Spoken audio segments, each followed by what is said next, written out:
first thing that I wanted to bring to your attention has to do with the power of the tongue. And you know that the Bible is full of scriptures regarding the use of the tongue. It's just a powerful, powerful concept. And I don't know how many of you, does anyone know the Hebrew for evil speech or something like that? There's a Hebrew phrase that has to do with evil speech. Anyone know what that is? Angela? I think. What is it? Lashon Lashon hara. hara. That's Johnson's phrase, Lashon de Hazah. That's a joke that Johnson uses. But yes, Lashon is the tongue, and ha is the, and ra is evil.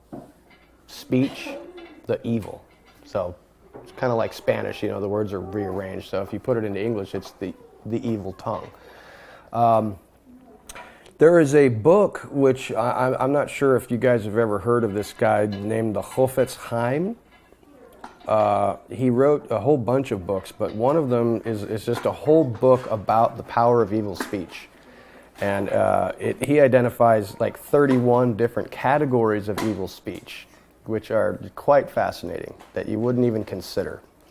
The book is called Shmirat HaLashon, which is the power of the tongue. And I highly recommend that if you have an opportunity, you find it or something for cheap, or you see it in a bookstore or something, the Chofetz Chaim, the word of life. That's his nickname.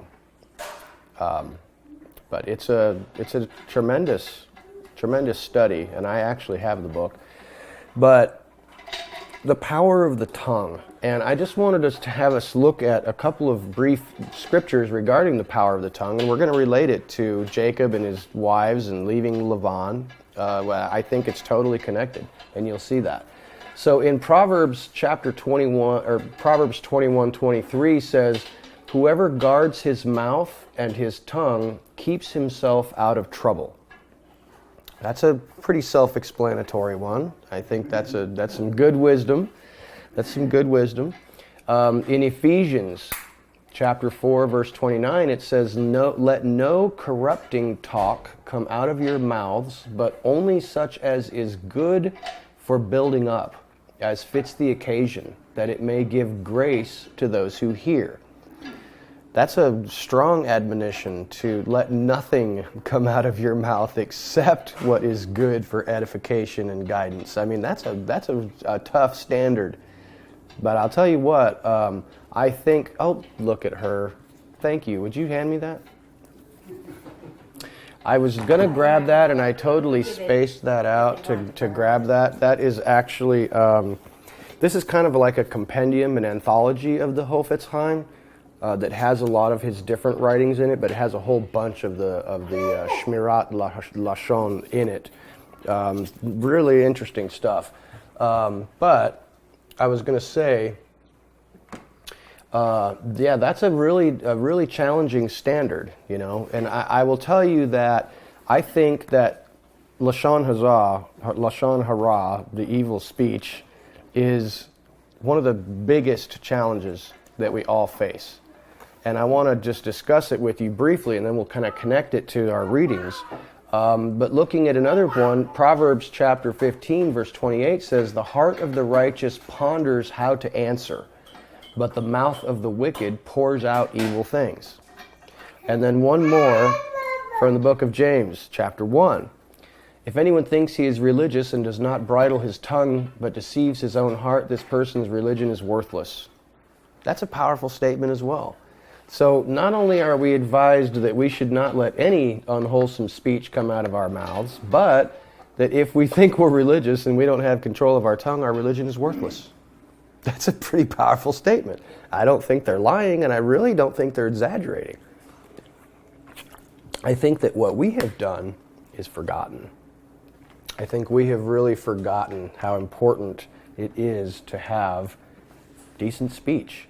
And I think what many of us think about when we talk about evil speech is maybe using bad language, like cuss words or something.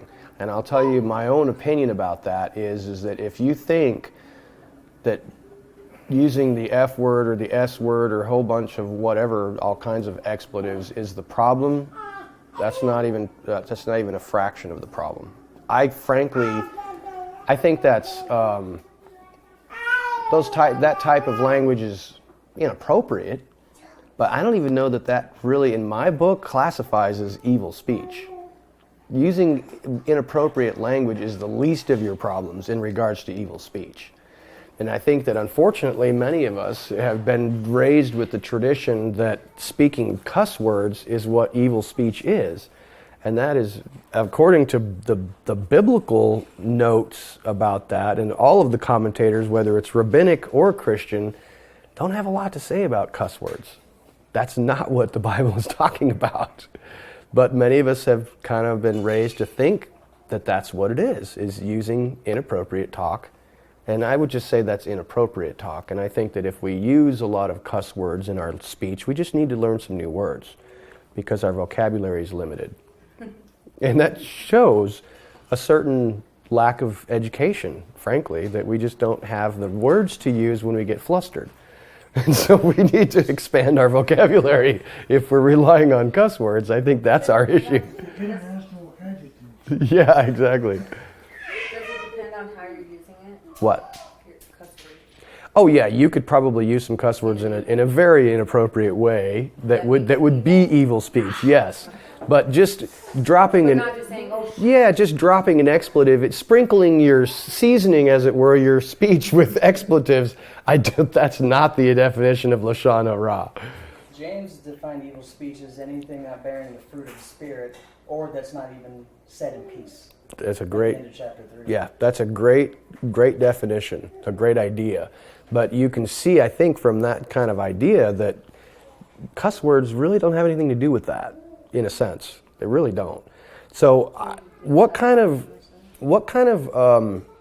do you think of, and now that we have kind of hopefully set our minds aside from cuss words, what do we think of when we're thinking about evil speech? What does that mean? Angela? Gossip, that's definitely one. Oh, me? Yeah. She took mine. Oh, she took yours? Okay. Belittling people, talking down to someone, or making Okay. yourself actually look better, or puffing yourself up could be evil speech too. Sure. Yeah. Any other ideas?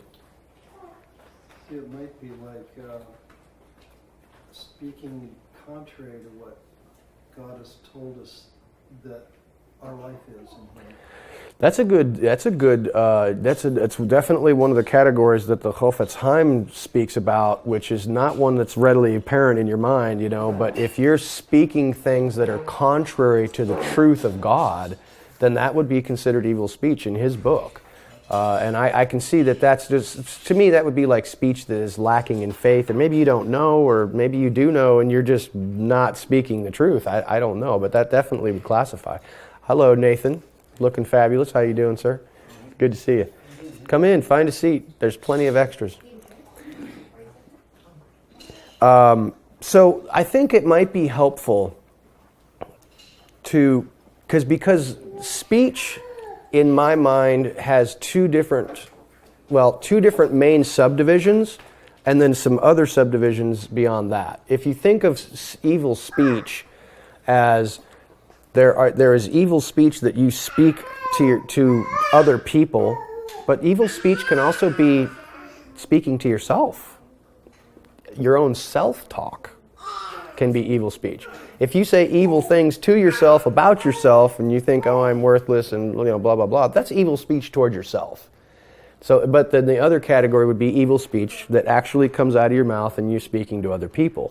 Now, you could subdivide that one into speaking evil speech to someone who's standing right in front of you, or speaking evil speech about someone who is not in front of you. So it's either right in front of them or behind their back.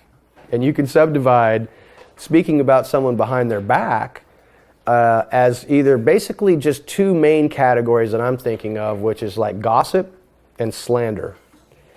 What is the difference between gossip and slander? Gossip, spreading rumors that you don't know are true, and slander is intentionally trying to make someone look bad. So, yes, slander would be speech is a lie. It's not actually true. Gossip is just repeating things that you've heard or making up stuff and just saying things which may or may not be true. Yeah. Saying what you've heard from someone else without the second or third witness. Yes. I think there was that standard you said, I think it was earlier this week, you said that some of the rabbis say you shouldn't talk about someone who's not present. Yeah.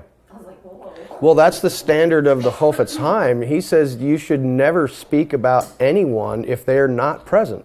That doesn't give us much to talk about. That really limits our speech. And you know what? Maybe that's what we need when it says, let no corrupting talk come out of your mouth. Maybe that's, and guarding your mouth. And there's another proverb which says basically, and I'll paraphrase this, if you keep your mouth shut, they won't know that you're a fool. You remove all doubt when you open your mouth and speak things, and people, they know you're a fool once you open your mouth. But a foolish person can appear wise by keeping his mouth shut. Which maybe that's, we need to, and there are hundreds and hundreds and hundreds of scriptures about the use of the tongue. And a person who talks too much is destined for trouble. It's no question about it. I am a person who talks too much, and I get myself in all kinds of trouble. But, slandering someone, speaking untrue things about them for the purpose of maybe destroying their reputation or changing somebody's opinion, like Darren said a moment ago, that really a lot of times has to do with building ourselves up by knocking someone else down. That's what we are often guilty of, is trying to put our thumb on somebody next to us so it makes us appear slightly taller. We do that all the time. But then there's unwholesome speech, like that is vulgar or explicit, coarse. Could be a lot of times sexual in nature, that people just make potty jokes or jokes about women or something like that. That's what you would do. What you would maybe consider from the book of Ephesians and stuff, corrupting talk and kind of just coarse jesting is in that definition as well. You've got harsh or aggressive and inappropriate rebuke. That's a harsh or aggressive speech. Even though maybe somebody needs to be rebuked or something, you can say it or approach it in an inappropriate way. Or being rash, like jumping to conclusions and maybe an undeserved rebuke. There are so many different areas and categories that we have just not given a lot of consideration to. And I think that we definitely need to, because this is a real problem. With most people I have known, whether Christian or not, gossip is a huge part of life. That's what you do. That's just what you do. It's everywhere. Another important passage where it says that bitter and pure water shouldn't come out of the same faucet. Yeah, it's from James. Yeah. James has a whole lot. It's like your mouth shouldn't be for blessing and cursing. Right. Yeah, James has a whole lot in his book to say about the use of the tongue. He's got a whole big section on the use of the tongue. James 3 is all about the use of the tongue. So there's a lot. And I just frankly think we have really lost our edge in that regard. And I'll definitely include myself in that. I know myself more than anyone. That's something I'm working on currently, because I get really angry on the road. And Getting close to some road rage. Kind of been just cursing people as I drive around and stuff. Yeah. And Yeah. it's just like, I know that's not what my mouth is for. It's not for Right. speaking those things out. Because we think it's kind of, we don't really see the power in that. Sure. But I think Scripture shows us that speaking things out in curses has a real spiritual effect, if Yeah. not only Yeah. a damaging effect on ourselves. Absolutely.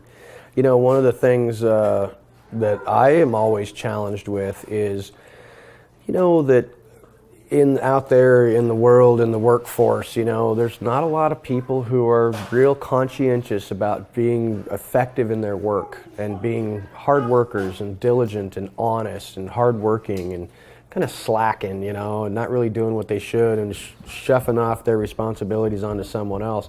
That really gets my goat, because I try to be a hard worker, try to be honest and diligent and do my business. And, when other people don't do what they should do and it affects me or impacts my work, I'm ready.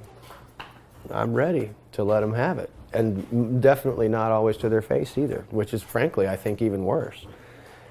It definitely worse. I mean, if I had the testicular fortitude to say, you know, I'm a little disappointed in what you did, you know, or something, just address it openly and honestly with the person who has, you know, not held up their end of the bargain or whatever it is, that'd be so much better than, you know, driving home, you know, grumbling to the person sitting next to me in the car. You see what that person did when we were trying to do such and such? That's a challenge for me. So there's just so many things that can go wrong with the power of the tongue, man. It's really challenging. And I just want to encourage you to check it out. I'm going to relate that to our reading here in just a second. Negative self-talk, I think that's also a big one that is, frankly, I think has a lot to do with why our society is fully medicated for anxiety and depression and, you know, all this different stuff that we're dealing with, is because what we're telling ourselves in our head over and over and over is so damaging. It's so damaging. I mean, you know that life and death is in the power of the tongue, and one of the Psalms also says, you know, as a man thinketh, therefore is he. You are what you think. Now, there have been a bunch of weird New Age books that have come out, you know, power of self-actualization. That's taken it too far. But this is, I think, a root of our own evil self-talk to ourselves. And I know that it is often, if you're anything like most people that I talk to, it's either first thing in the morning or it's when you're going to bed. That's when you have time alone with yourself. Other times you're awake, you're doing your business, you ain't got time to think about yourself and what you're doing. But in the morning when you wake up and when you go to bed at night, you're running around in your head going, that's where you have time to think, you know, and that's when you can engage in that kind of thing. But what are some of the effects of negative speech? What do you think? Just like you said, like depression, or people get anxiety for it. Yeah, so that's definitely some of the negative effects of self-talk. Absolutely. The anxiety and depression, you know, yeah, those are big ones for us. You're sitting on your couch looking at the evening news, very much it's all for you. Yeah, dude, I'm telling you, absolutely. I highly recommend to anyone in here to completely tune out the news altogether. I used to listen to Rush Limbaugh every day. I enjoy Rush Limbaugh. I think he's a genius, and I enjoy him quite a bit. But it makes me angry. It makes me angry to listen to, not to him, it's not doesn't make me angry, it's the stuff that he's talking about that makes me angry. It's like watching a debate between Rabbi, you know, Daniel Joseph debating this Christian guy about whether you should keep the Sabbath or something. That makes me angry to see a man of God up there denigrating the Word of God and saying a big chunk of it is of no value. That just makes me angry. I can't listen to debates about the Word of God. That just makes me really frustrated. And the newspapers, I got to stay away from that, dude. I really do. It's oppressive. It's spiritually oppressive. I really think so. So if you're a news junkie, make your life better. Stop it. I think you will improve your outlook tremendously. It's been depressing for like the last 2 years. Oh, the news has been depressing for a long time, but I agree with you. Yeah, it's getting worse and worse and worse. And now they're picking to make sure it's only bad things. Of course. It's gotten to the point of just being flat out ridiculous, and there's just no sense in looking at it at all. It's really not about news as much as it is like Sensationalism. motivating people politically. And if it's not bad news, it's fake news, right?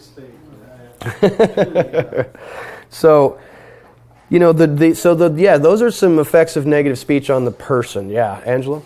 I was listening to something last night that the guy was pointing out that Satan is personified as a snake. And the only weapon a snake has is his mouth. That's all he's got. And really, that's all that Satan has is his mouth and his lies. And if you believe his lies and they become part of your own self-talk, You're doing his work for him. yeah. Yeah, and that's why That's why it makes so much sense that we can read just tons and tons of scriptures about the power of the tongue when our adversary only has the power of his tongue. He really doesn't have any other power aside from his mouth. And that our mouths can get us into so much trouble reflects that, maybe we're being sons of disobedience and reflecting his character if we're not controlling our mouths. That's really a serious thing. So yeah, anxiety and depression and just having the weight of the world down on you, listening to the evil speech. That the people on the media are full of evil speech in this regard. It's arguable about whether or not this is the power of the tongue or not, but let there be light. Lazarus come forth. May you never produce fruit again. Yeah. And peace be still. Sure. Powerful stuff.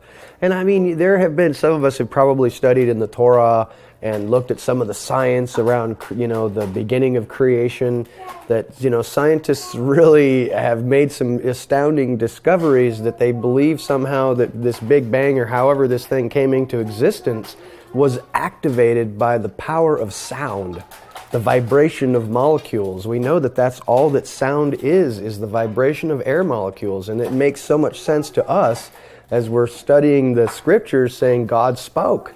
Let there be. And if the power of God's speech is just being personified to us as humans because we speak and we understand speech, then what is this speech of God? I have no idea, but it has something to do with the excitation of molecules in the galaxy which created this whole thing. So the power of speech goes both ways. Let's also definitely, Nathan, thank you for bringing that up, that we're not just talking about evil speech. We shouldn't be. Because evil speech can do tremendous damage, but the speech of life can do tremendous benefit. Speaking life into people's hearts and minds can do tremendous good. And also, didn't Jesus say, if you call your brother a fool, you're in danger of hellfire? Yeah, absolutely he did. That's pretty serious. That's right. That's right. I think you can see the power of speech when you look at children and how the words their parents have spoken over them. Yeah, absolutely. Yeah, that definitely the power of speech is really powerful with children. It definitely is. Yeah, absolutely. So I think negative speech affects that creates barriers to effective communication. It alienates others and destroys relationships and destroys the soul and creates fear and depression. There's just so many negative impacts. And conversely, on the other side of that thing, the positive impacts are just exactly the opposite, which are you can build an open communication with others, you can draw in others, you can build relationships, you can nourish souls and banish fear and depression by good speech. So that's powerful stuff. It's powerful stuff. So, how does this relate to Genesis chapter 31? Let's take a look at that for a second. Now, I just wanted to bring your attention to a couple of things in this passage. We read this, and it's a rather lengthy passage last week, and I want to just point out a couple of things. That God was speaking to Jacob and said, hey, look, raise your eyes now and look, all the male goats that are mating with the females are streaked, speckled, and mottled. I have seen everything that Lavan has been doing to you. I am the God of Bethel, where you anointed a standing stone with oil, where you vowed to me. Now get up and get out of the land and return to the land where you were born. So he knows it's now time to leave Uncle Laban. This is in Genesis 31, verse approximately 12 to 14. Now look what happens immediately after Jacob has this dream or this communication with God somehow. Look what happens. He's relating this story to his wives, Rachel and Leah. And what is their response? They say, we no longer have any inheritance from our father's possessions, and he considers us foreigners since he has sold us. Moreover, he has consumed everything he received in exchange for us. Nevertheless, the wealth which God has taken away from our father has become ours and our children's anyway. So whatever God has told you to do, do it.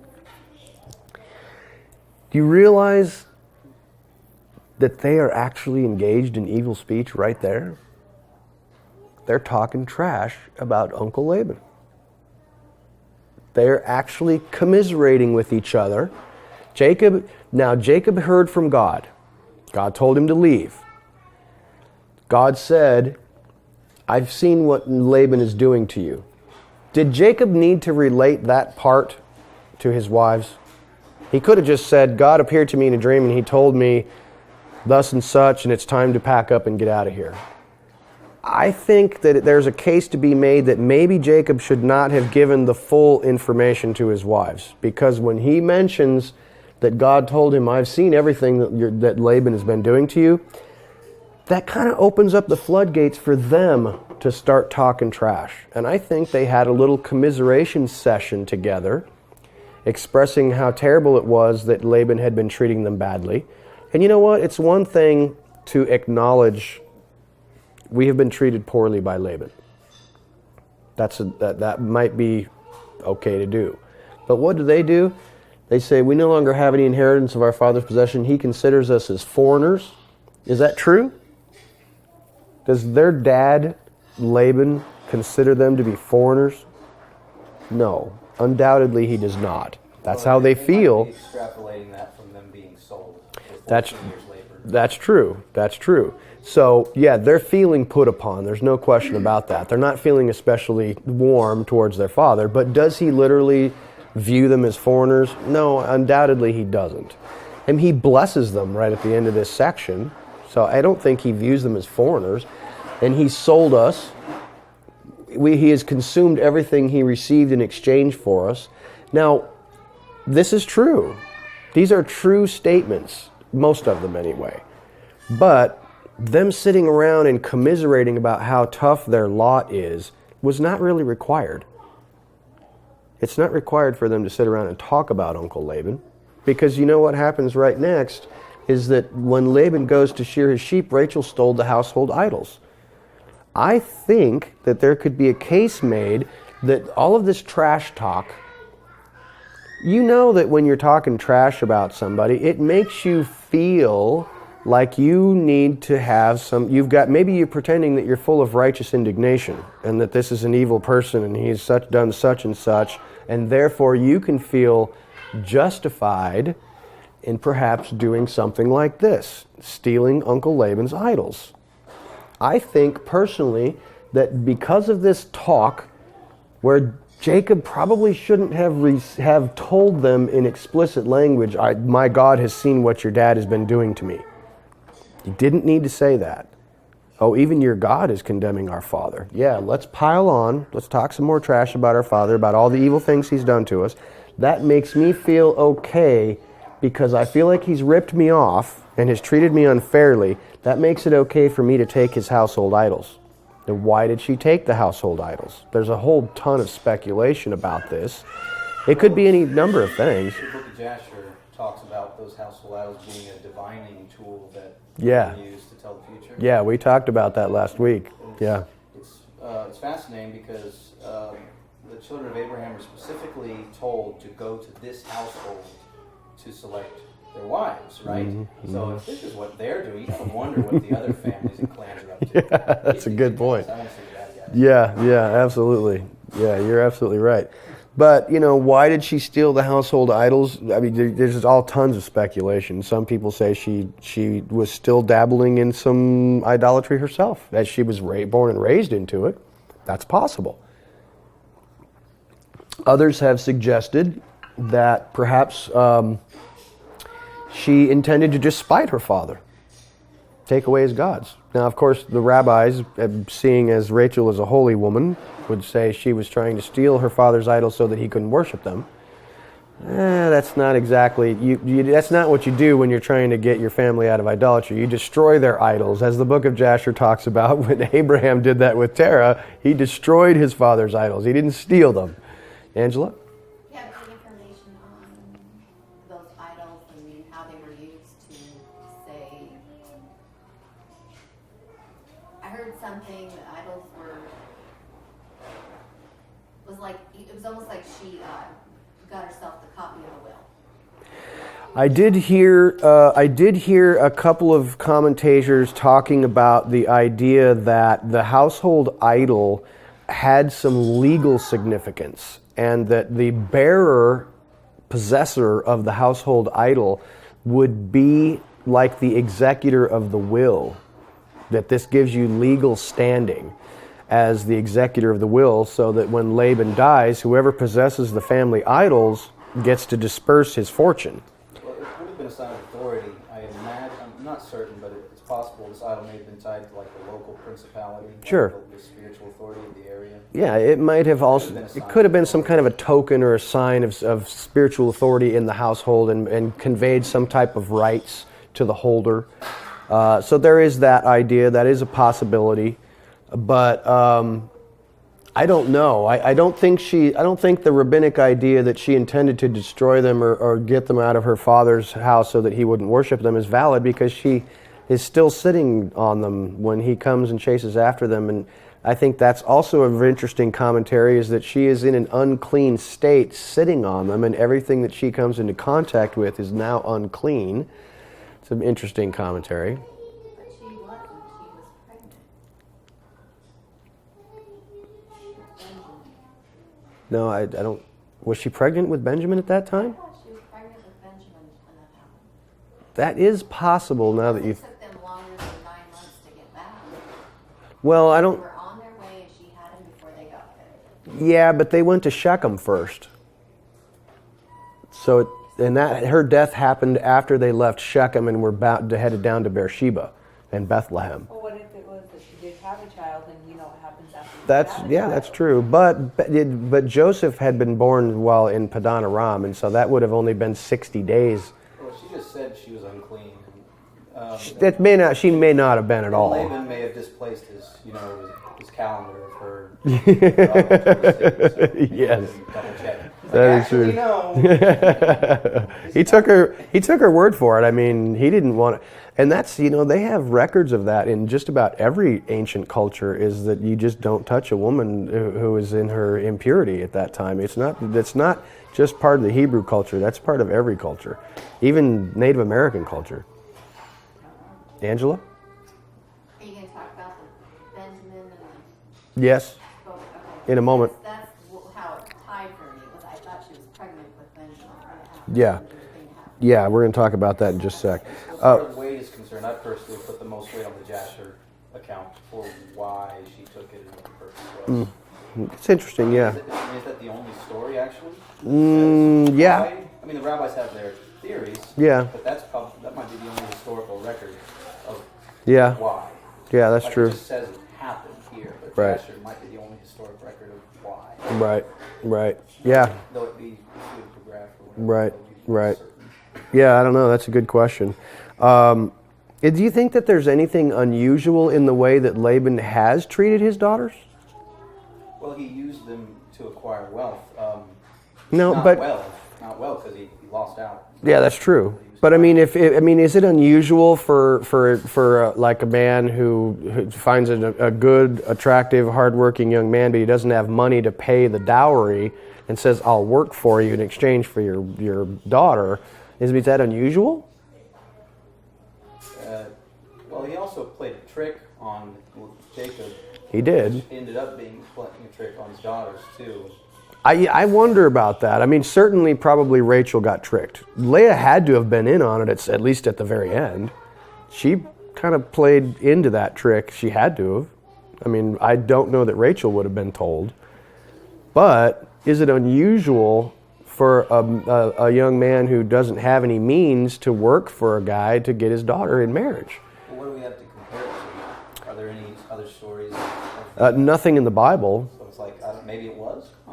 According to the historical record, it's not terribly uncommon.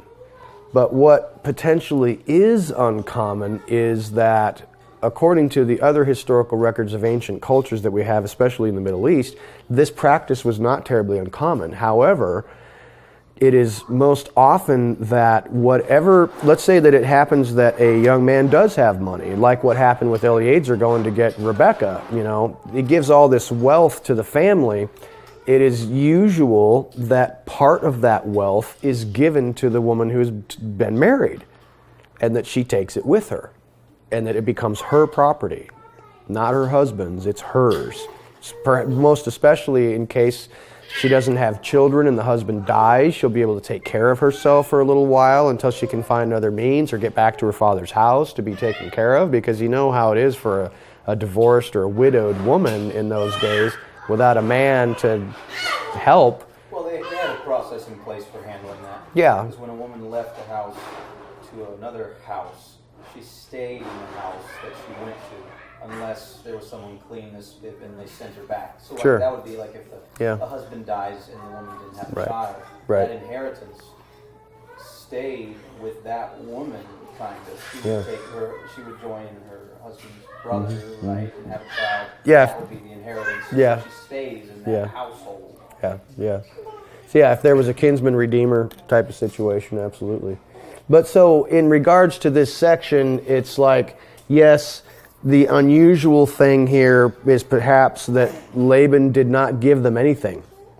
Did not give anything to his daughters. He simply consumed the work of Jacob and did not give them anything. And so I think that's why they're upset. And maybe rightly so. It appears from the historical records that they were being mistreated. There's no question about it. He just consumed their wealth. We know without a doubt, this is absolutely certain, that Laban is terribly, terribly greedy.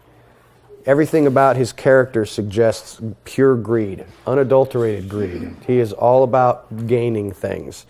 And so that's not a good thing. And he did mistreat his daughters in that regard. And he even wanted to keep Jacob around because he saw that Yeah. Yahweh blessed him for it, right? Right, absolutely. Very self-centered. Very, very self-centered and very selfish, absolutely. So, but I think that there's a case to be made that because of this kind of trash talk that we got going on here, that made her feel a little bit okay about stealing her father's idols. But then we get to the even worse thing here, where he gets confronted by Laban and says, if you find your gods with someone, that person will not remain alive. Now, you know what happened in regards to that, right? That's where loose lips get dangerous. Have we seen anything like this before? Where have you think of any other stories in the Bible where somebody makes First thing comes home, will sacrifice it. I forget. Yes. That is Jephthah. Jephthah makes a rash vow. Any other rash vows you can think of? Angela? When they're on their way back from getting the grain from Egypt. Yes, when they are getting grain from Egypt from Joseph, who they don't know it's Joseph, he takes his cup of divination in Benjamin's bag, and they were like, whoever you find that cup with will, surely die or something like that, or be your slave, or be a slave or something like that. You notice what's kind of interesting about this thing that we're reading here and that thing that we were just talking about with Joseph? The similarities are rather astounding. That we're talking about some type of a pagan symbol of divination. And it's not only similar in that regard, but that it's Benjamin, the son of the same woman. And that you know what happens to her, right? She died on the way. That's rather unusual. And how old was she when she died? Well, we don't know for certain, but it is certain that she was fairly young. You remember, she was probably a fairly young lady when he first met her. It was likely that she was 13 or 14 years old. But remember, he's got to work for 7 years. So by the time he marries her, she's probably 20, 21, somewhere around there. She's spitting out some children right quick, right? Not Rachel. No, but I'm counting. No, I'm sorry. Yeah, no, I'm counting Rachel spitting out children, or Leah spitting out children right quick. If she's spitting them out rather quickly, we know that he was only there for 20 years, right? 14 years to serve them, and then another 6 years of service to Laban. So, what is she, 40? 45 at the most? That is a quite young age for one of the matriarchs to die. That's rather unusual. And she dies in childbirth. on the way to Egypt. Don't you think that might have been the fulfillment of the curse? I absolutely do. Was it Jacob put on her? Yeah. Whoever's got the idols, The one we're curse looking them, at. are they going to die young? Are they going to die or something? Yeah. And I think that it's, That's the curse right here. yeah, this is the curse right here.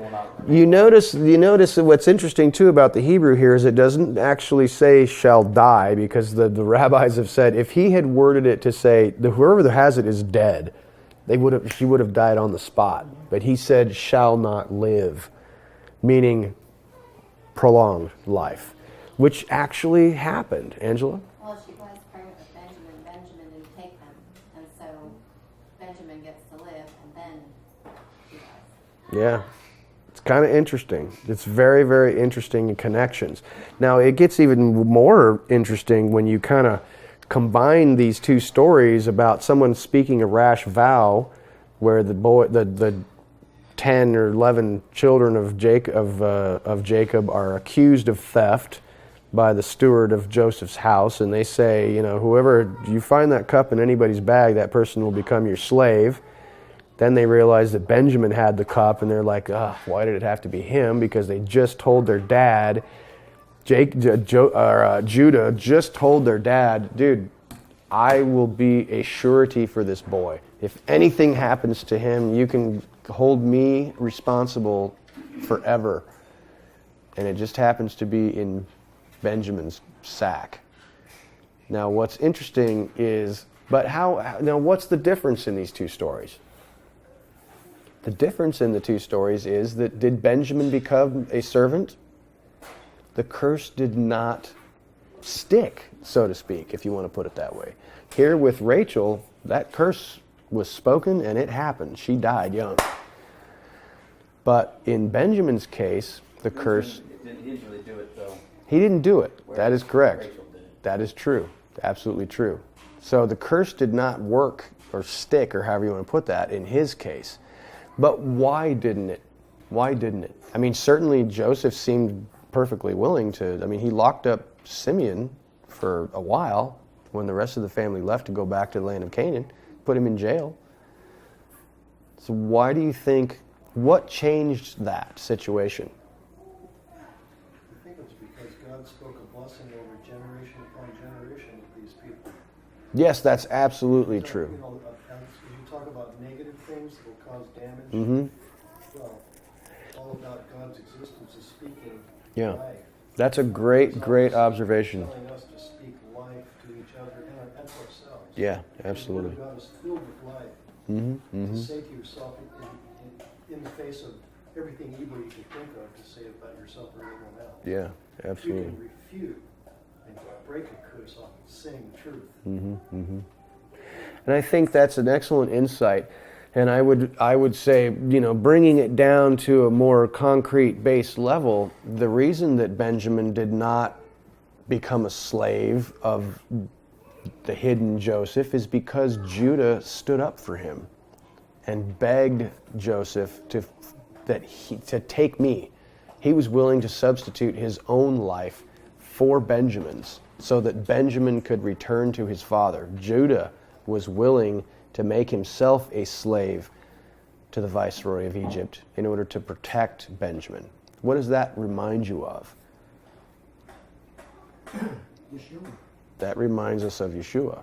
I think that there's an interesting picture here. If you compare and contrast these two stories, you see something that did result in death, and then you see something that is a picture of Yeshua that resulted in life and blessing. You know what I mean? So I think there's an interesting observation there. Angela? And the first time you have words that are spoken, which results in death. And the second time you have the same words spoken that you have the intercept, the advocate step in. I like the way you... From the mountain, the words are spoken. There's no way that we can't do that. That's death. Those words The are... law is death. There you And go. then the second time, that's still the case, but you have the advocate step in and say that. That's a powerful, powerful concept in that the Torah, which was meant to bring us life, brought us death. exactly as Paul said in the book of Romans. Because we were not able to hear it. We did not have the Spirit guiding us. We did not have that intercessor that was taking away the curse of the law. The curses that we were under because the law placed us under those curses because we kept violating it. So this is a brilliant picture of these two things that were, the words that were spoken. Doesn't necessarily mean, I mean, in a sense, you know, people are speaking rashly, some evil speech, which comes about to bring death and enslavement. Notice that? Death and enslavement. Angela? So was Israel speaking rashly then when they heard the word spoken from the mountain? They said all that you said and believed? In regards to that proverb that we just talked about, is like a righteous man will ponder and think, yeah, when God spoke all these words from the mountain, maybe they shouldn't have raised right up and said, we'll do it.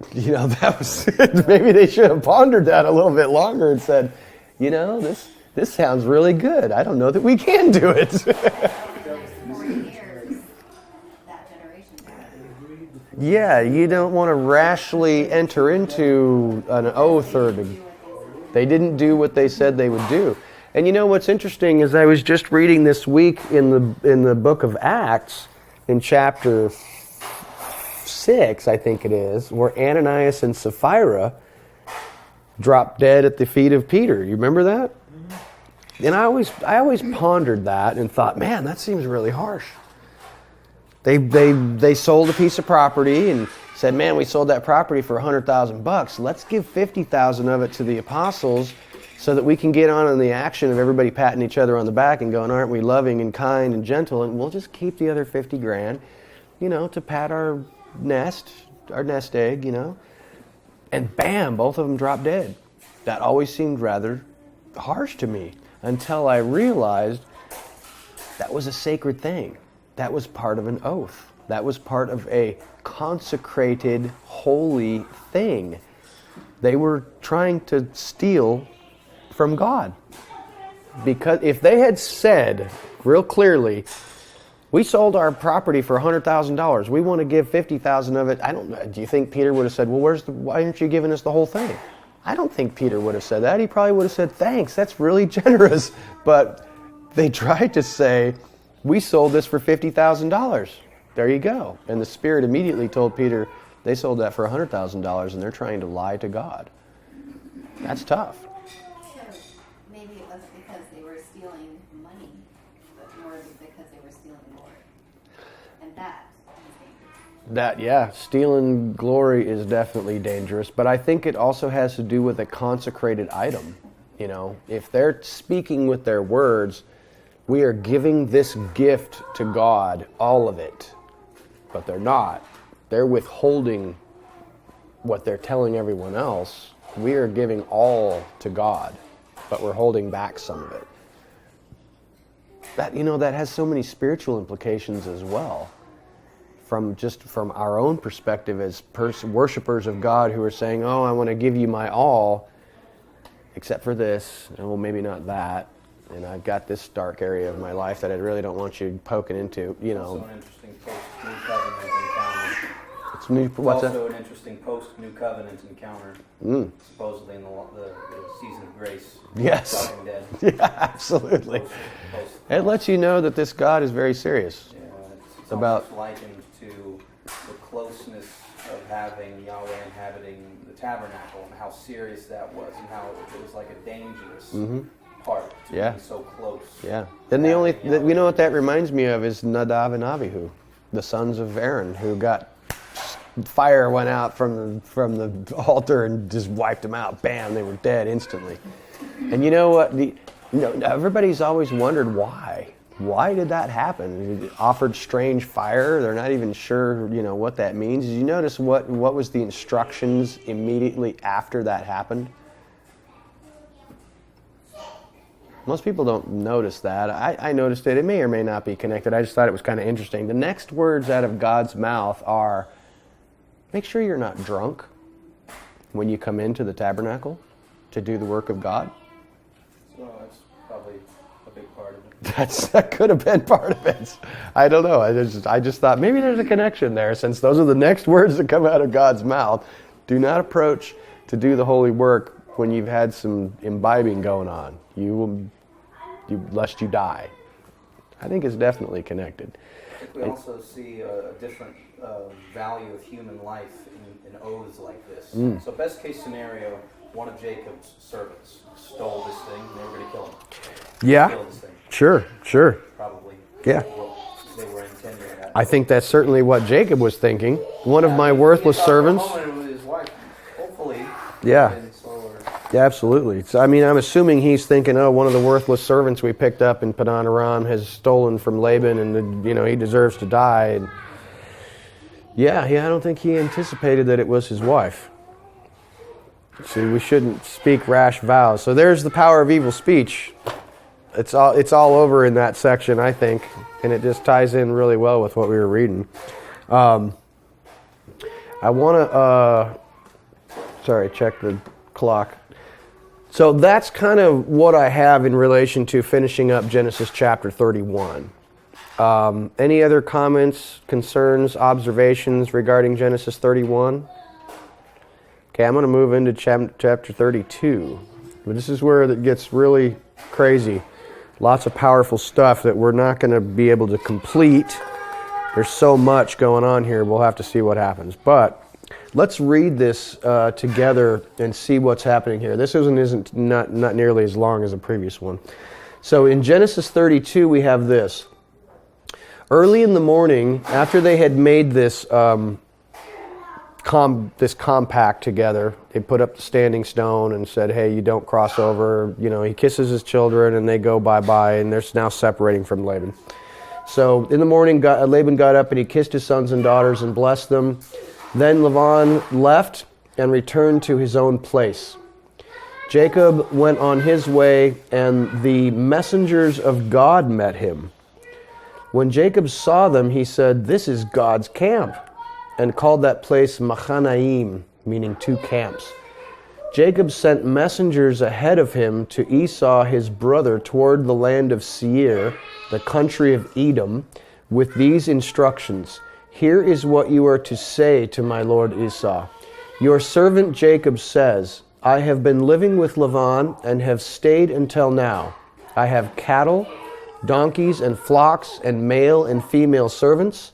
I am sending to tell this news to my lord in order to win your favor.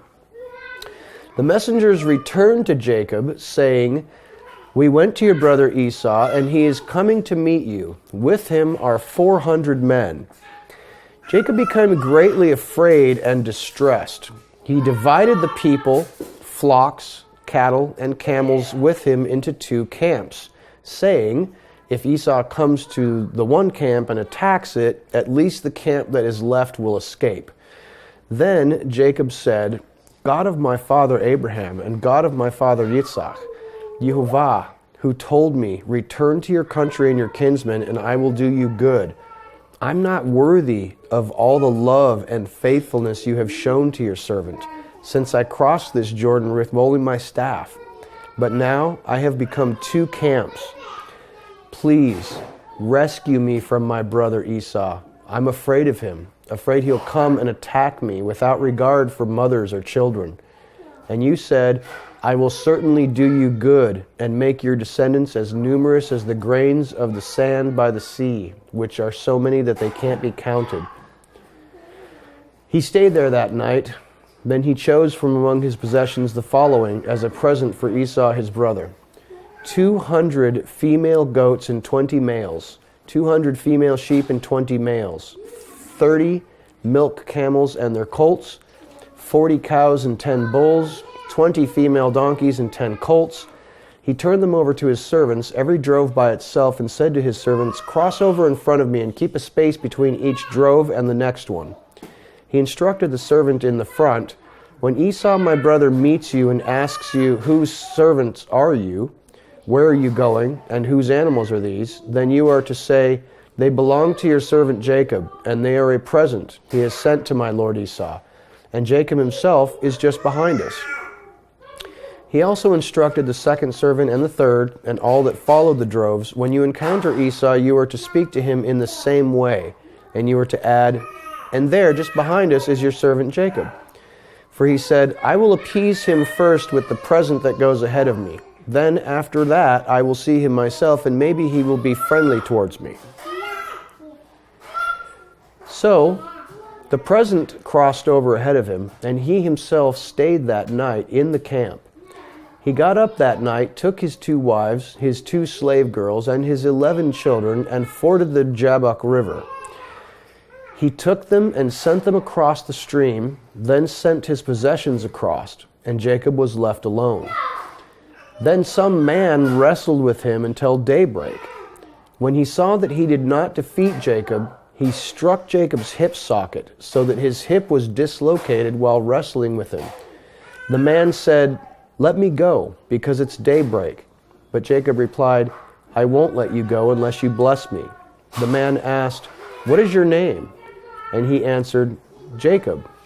Then the man said, From now on you will no longer be called Jacob, but Israel, because you have shown your strength to both God and men and have prevailed. Jacob asked him, Please tell me your name. But he answered, Why are you asking my name? And he blessed him there. Jacob called the place Peniel, the face of God, because I have seen God face to face, yet my life is spared. As the sun rose up upon him, he went on past Peniel, limping at the hip. This is why to this day the people of Israel do not eat the thigh muscle that passes along the hip socket, because the man struck Jacob's hip at its socket. Fascinating stuff, huh? So, got a couple of questions for you.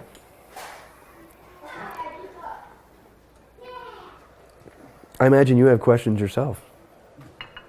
What do you notice, just without going into, any detail or anything, what do you guys notice about this section that kind of sticks out to you and makes you have some questions or some observations that you might want to delve into? I just have a quick one where he says, I've seen God face to face. I wonder what word in Hebrew that is, because the Peniel, that's a generic word for a God. I would wonder if it says Yahweh there, or if it says El, or Elohi or something. Good question. Good question. That's important because he asks the being what his name is. So he's not thinking that it's Yahweh. At least it doesn't appear that way. Be interesting. Or maybe he did after the fact. After the fact, he calls it. Yeah. But he doesn't say Yah. Yeah. In Yah. Right. So. Good observation. Other questions that kind of stick out at you, or just maybe general observations in regard to this? How much is this like bribing or not? Is it like a bribe, or is it something nicer than a bribe, like just winning some favor? That's a good question. Very good question that I would definitely want to delve into a little bit. Okay. Good call. That's Why was he so afraid? He sent even his wives and sons ahead of him. That's not very... That's an excellent question. Good question. It almost makes it seem like he's hiding in the back and he's using his women and children as cannon fodder. Well, I've heard the rabbinic commentators say he might have done that in case Esau attacked one of them. He had a chance to prepare for his 400 men. That's a good question. Good question. On top of being a bribe, of course. Mm-hmm. Mm-hmm. And why was he being commended for what appears to be a literal wrestling match? Mm-hmm. He was like, hey, you did great. I'm going to bless you because you held me until daybreak. That's a good question. Really just a skilled wrestler. Yeah. And God was impressed. Yeah, and a lot of interpreters say that it's likely that this was some kind of dream. Well, unless you're really getting wrestling in the dream and you dislocate your hip, I don't know that this was just a dream. Angela and then Darren? Yeah. What? Let him know. Oh, okay, Darren. I've always wondered, because I've heard different things about why he struck him in the hip, but then if you go back to Abram, that was the sign of authority. He had his servant grab him by the hip. He says as Yahweh was striking his authority, which was like pretty much saying that your authority is nothing and I'm going to break your authority. Well, that's an interesting concept, except that when he put his hand under his thigh, that literally means he touched the sign of his circumcision. That's not the hip. That seems really weird to us. Did Jacob not have any children after this? That's a good point. He did not have any children after this. I hadn't thought of that. That's a good point, though. That is a little weird, isn't it? Anyway, who else? Somebody else? You were going to say something, Angela. I'll say it after you say your thing. Oh. Mine is- We're gonna find out. Okay. Well, I don't know if the hip has any. It's always screens. I don't know if the hip has any effect on male virility, but I know, for women it does. Like I've heard like the misalignment of the hips or something like that. Yeah, that's certainly possible. Yeah. Playing off of the point of whether or not he had children after that. Yeah, that's a good, interesting observation. I think that overall in this section, and the text I think informs us of this pretty well, that we are being instructed regarding wrestling with God and man. And I think it's pretty clear that we see him struggling with man in the form of Laban, lots of struggles with Laban, and then we apparently literally see him struggling with God in some type of form. What exactly that is, we're not sure. But then the angel, or the incarnation, the angel of the Lord, says to him, "You have striven with God and man and have prevailed," which is a very unusual. It's kind of unusual to us. We're not exactly sure, what to make of that. But I think that Jacob's meeting with the angel when he was leaving the land is kind of interesting, because there's something similar that happened when he left the land of Canaan. You notice that when he left the land of Canaan and he laid his head down on that stone and he had this vision of God and the ladder going up and down, he met with God and said, "This is the house of God." And some kind of angelic thing. He set up a standing stone and made a covenant with God. Do you notice anything similar to what's just happening here? He set up a standing stone and made a covenant with Laban, and then as soon as that next day, he's crossing over that river and runs into some angels and says, "This is the camp of God." Is there a chiasm here? I would assume that there is. There's these two things are so incredibly similar that we have him running into angels, having this revelation, setting up standing stones, and making a covenant. Made this covenant with and you notice that what's interesting about that is one of the covenants is with man and one is with God. He's struggling with God and man and prevailing. Angela? Along the idea that there might be a chiasm here, I see that this whole thing, these two events right here, they're kind of quintessential Jacob. Because ever since Jacob was born, he's been wrestling, right? Heel grabber. Okay, so here he is wrestling again at the end. He was born wrestling, and here he is wrestling God. Yep. And then identity confusion seems to be a running theme with Jacob. What he did with his brother, with what happened with his wives. That's not gender confusion, that's identity confusion. Did I Right? say gender? No, I'm kidding. Now you have identity confusion if you look at these two things that are happening here. Because here, first of all, we have 401 men coming. Okay, 400 horsemen plus Laban. And 400 is the number of Tav, the last letter of the Hebrew alphabet, and 1 is the Aleph. So we have the Aleph Tav coming after him. And then but really, it's Esau. It's man, but the numbering that they give us, and why are they giving us that 400 number? The numbering says God, but we know it's man. And then when we get to this section where he's wrestling at night, who do you think he thinks this is when he can't see it? He is trying He to... thinks he's wrestling with Esau. He thinks it's Esau. But when the sun comes up, he sees it's God. So there's this whole identity back and forth thing where it's God coming, but it's man. And then he's wrestling what he thinks is man, but it's God. And then that statement at the end that says you have wrestled man and God. And I think this whole thing, it seems like saying sometimes we have trouble identifying who it is that's coming against us. Yes. And why they're coming against us. Absolutely. And sometimes these things happen to us and we go, oh, the devil's after me, he's trying to get me. If it's for your good, I mean, even if it is, it's for your good. You're supposed to prevail. You're supposed to win that temptation, that test, whatever it is. You're supposed to prevail. That is a key, I think, to the whole life of Jacob, is that we need to understand that there is a huge identity crisis and that it's hard for him somehow to identify what he's struggling with.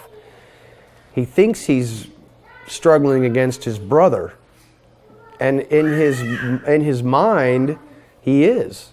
That's the base of his fear. He thinks he's struggling with his brother, and his brother's come to kill him. He thinks his brother somehow jumped out of the bushes and attacked him in the middle of the night, but it wasn't his brother at all. It was God. That is such a profound spiritual observation for us, that whatever we're dealing with, whatever we're struggling against, it is not what you think it is. It is God. It is always God. It is nothing but God.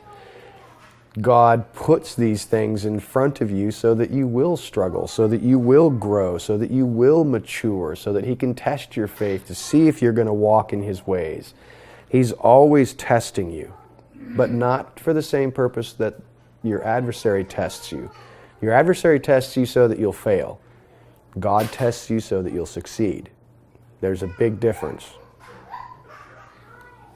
See, all things work together for good. Absolutely. Those who are called according to- Absolutely. Because He allows the adversary to test you so that you can prevail. Absolutely. And we got to always remember that if you're hearing somebody say the devil's attacking me, or you're one of those people yourself who says the devil's attacking me, Satan is attacking me this week, if that's just something that normally comes out of your mouth, you might want to reconsider that and say, God has allowed the devil, God has sent the devil to test me. I don't know, I'm just thinking maybe we ought to give a little more glory to God than to the devil. Because God is in control of the devil, isn't He? You can read the book of Job if you have doubts. Job, he would like very much to test Job, but where does he have to go for permission? He's got to go to God first. Say, have you seen my servant Job? Job thinks he's hot stuff. Why don't you go check him out and see how he's doing? A lot of presumption that goes on. Absolutely. I mean, from a lack of being able to know. Yeah, you're absolutely right. I mean, we have to have knowledge of what's going on so that we can keep our thoughts clear about who's testing me here and what's going on with this. But absolutely, you can see that Jacob's life is one big struggle. He is struggling continuously. Can you think of anything that was easy for Jacob? Yes? Multiplication. Multiplication was easy for Jacob. That is correct. What does that remind you of? But that's what God does for us. If you live there believing, you'll be multiplied. Yes. And in the face of adversity, He was multiplied. Yes, he was. And you know what? Can you think about how the church began to proliferate? Why do you think the church is called Jacob, Israel? The church of God is called Israel. That's His name. The whole family of God is named after this guy. And when the disciples first, Yeshua dies and they start receiving persecution, what does that persecution do? It causes tremendous growth. It explicitly says that in the book of Acts. That this famine appears in the land, and the disciples were like, we got to get out of here, and they spread all over the Roman Empire, and bam, it changes the whole world. Who had their hand raised? Nathan? I didn't, but I am turning over something. Okay. I looked it up. It's Elohim is the word that is used. Okay. So Elohim is The great judge. I have seen Elohim face to face. Mhm. But then earlier in verse 10 it says, Elohim of my father Abraham and Elohim of my father Isaac. So he's identifying which God, Yahweh. and explicitly by name. Elohim, Yahweh. Gotcha. So it's so like in verse 10, it's the Yeah. proper name is used, whereas Yeah, you're right. yeah, just like it's there on the screen. There you go. So yeah, it's just interesting. Good observation. You know, Yeah. I think these different Mm-hmm. words used are important, Yeah. even though they're disambiguated in the English translation. Sure. Absolutely. English is my Lord. Right. It's where it's the Yahweh there. Right. It's translated to my Lord. Yeah. And I think that's important to identify, because we know from some of our previous studies that, we know that those different words are used in different ways and for different reasons in our Bibles. That when it says Elohim, it's most often referring to the great judge. This is the God of strict justice. But when he says the Yud-He Vav-He, he's talking about the God of mercy and compassion, that this is continuously how these things are used. So it pays us to kind of pay attention to which word is being used and in which context. And it's interesting a lot of times when they both are used, that it's talking about the dual nature of God, that he is the only being in the universe that can balance justice and mercy. Men do not but they do not balance justice and mercy very well. We either want to be hardcore justice or we want hardcore mercy. We don't have any idea how to balance these things very well, but God does. It's important because I'm not comfortable interpreting Elohim in singular because it is Such a generic term. plural. Well, Yeah. it's plural. Well, it's plural too, that's It true. is because it's plural. Some will say that is indicative of plenary power, which is I know okay. we don't read it as plural, but Right. It is a plural word. Sure, absolutely. Yeah, I agree. Let me ask you this. Do you see any reason why Jacob should have or needed to confront Esau at all? I Was mean, he going through his land? no. Yeah, why? Why would he even do? I mean, could he have gotten back to where his dad was without confronting Esau at all? Yes. And remember, this is telling us Esau had left home. He was no longer in the land of Canaan. He went to Mount Seir, which is basically on the other side of the Jordan, south between the Holy Land and Saudi Arabia. He's in the southeastern desert. He's not even in the land of Canaan anymore. So Jacob could have easily crossed the Jabbok River and then gone into the Holy Land and gone to see his parents and his family without ever confronting Esau at all. There's another question here. How did he know that Esau was no longer at home? How did he know that Esau had relocated to Edom, the Mount Seir? The rabbis have speculated that it's because he was passing communication with his mother, and that his mother had written him a letter or something. Esau left. He went to Edom. He went to Mount Seir. But the question really is, did he need to confront Esau at all? And I mean, the question to our mind could be, really didn't need to. Could have just gone straight home to mom and dad and avoided Esau altogether. But he seems to have deliberately, especially since we know that he knew he was in Seir and sent messengers to Mount Seir to tell them, I'm coming. Why did he do that, do you think? He's trying to head off as best as he knew a huge conflict because of the past events Yes. of the birthright Yeah. issue and all that. Yeah, Gracie? I don't know what I read, but it just seems like it said that he was afraid that his brother was gonna make retribution and he was gonna try to go follow him. Yeah. And he was afraid. Yeah. He was certainly afraid, but my point here is that he seems to have kind of brought this on himself by even notifying Esau that he was coming. He would have never had to have crossed Esau's path. He could have made a straight shot from Padan Aram to the land of Israel. Esau is 100 miles away in the southeastern desert. So he could have easily avoided him, but he seems to have deliberately sought him out to let him know I'm coming. Yeah, Angela? Well, I don't know, maybe he wanted this whole thing to go down, his terms, where he can split up his family and feel that whole thing out, instead of being camped at his dad's house and having Esau show up and just murder everybody. Yeah, I think there's a good point to be made there. I agree with that, it's best to head off conflict as best you can, and especially on your own terms. And I think it also relates, frankly, to if you look, just make a note to yourself, maybe in the margin there, for Matthew chapter 5, verse 25, where Yeshua says, meet your adversary on the way to court before you get there and try to settle things with him.